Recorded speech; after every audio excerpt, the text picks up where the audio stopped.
And several sources now telling CNN that the Biden administration is expected to announce this week a diplomatic boycott of the Beijing Olympics. Now, the move comes amid calls for more pressure to be put on China over human rights concerns. CNN's Joe Johns is at the White House. And Joe, what are we learning right now? Well, Phil, we did know that President Biden was under pressure from political sources, including, in fact, the Speaker of the House up on Capitol Hill, to use the Olympics in some way to send a message to China about human rights abuses. And we know also that going all the way back to 1980, U.S. presidents have used the Olympics in some way to try to send a message, including Jimmy Carter's boycotting of the Olympics and not allowing the athletes to go. Well, now we know what President Biden is going to do. CNN's Caitlin Collins reports tonight that what the president has decided to do is to institute a diplomatic boycott, which means U.S. government officials will not participate in the 2022 Olympic Games in Beijing. But what this does is allows the athletes, the U.S. athletes, to continue to participate, those athletes who have made the Olympic team, because as many people know, a lot of Olympic athletes get exactly one shot to participate in the Olympic Games, and the president is not taking that away from them by doing this. So the news tonight from CNN's Caitlin Collins is that the president is instituting a diplomatic boycott for the Beijing Games, which means U.S. officials will not participate. Phil? Yeah, Joe, important point. Very different from 1980, but still absolutely sending a message.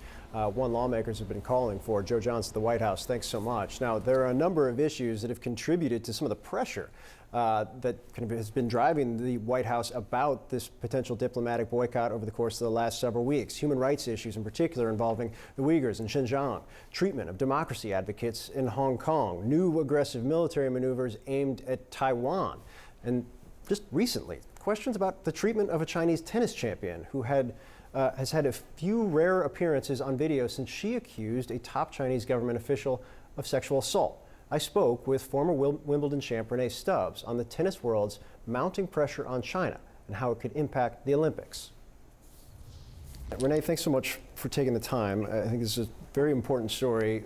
Look, we saw what the WTA did. Why is the ATP not following their lead and making a statement here? Well, I mean, I guess your question is as good as mine. They've been put under a bit of pressure over the last couple of days, certainly from some well-known people in tennis in general, have asked the question of, that was kind of a poor effort from them with the statement that they made. It was kind of a statement without making a statement. Right. So I think the ATP certainly has a little bit of questions. We need some answers from them about being a little bit stronger, because they also have a tremendous amount of tennis events in China.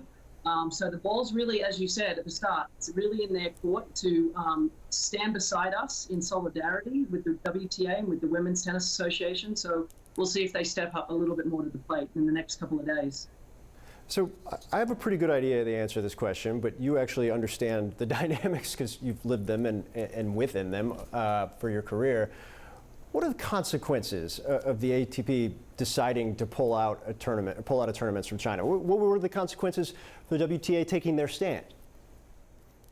Well, I mean, money. I mean, let's face it, that's what it comes down to. Obviously, the WTA now has to find a tremendous amount of money in sponsors to be able to put on events at that time of the year. If obviously, look, we hope that the Chinese government does what we have asked, which is do an investigation into the allegations that Peng Shuai has made.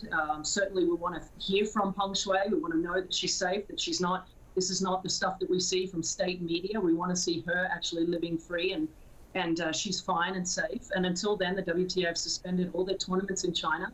And so the ATP really should step up to the plate as well. And if that is the case, and we do pull out of China completely, then we need to find cities and sponsors that want to put on those events that we will be pulling out of in China. And we have up to 10 or 11 events in China, and the men have a tremendous amount of events in China as well. So they're going to have to find cities and sponsors and places to put those events on the calendar. You know, you mentioned the money issue, obviously logistical issues as well. I know players are always concerned about that.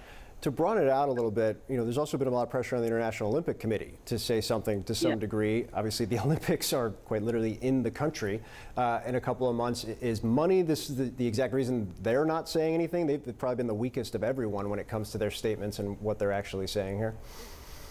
Yeah, I think that the IOC has sort of a lot of questions to answer, really, because I think they sort of became a bit of a propaganda when they put out that video of her. It was like, okay, she's doing the video, but really, what is she under duress? Where is this video taken?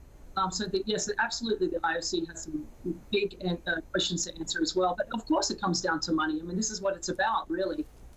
Beijing is only, a month away for the Winter Olympics, so they're definitely going to be asked this question ad nauseum over the next few weeks. And we definitely want to hear they need to be a more powerful unit as well behind the WTA. And I mean, I'm so proud of the WTA in so many ways, because they've really been the big girls in the room when it comes to this situation.